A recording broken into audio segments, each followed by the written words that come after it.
games deserves admiration and serves as a role model for perseverance and achievement, motivating all of us here at Sterling Bank to strive for greatness. Today, we honor Sir Paul San Pedro for his outstanding contributions to our company and his inspiring accomplishments in both corporate and So, we started only with badminton.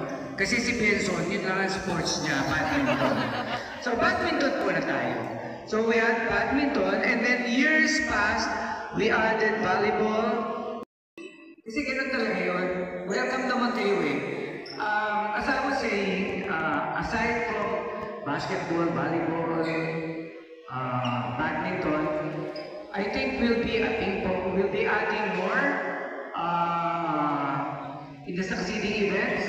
I was thinking of maybe bowling, as Benson said, darts.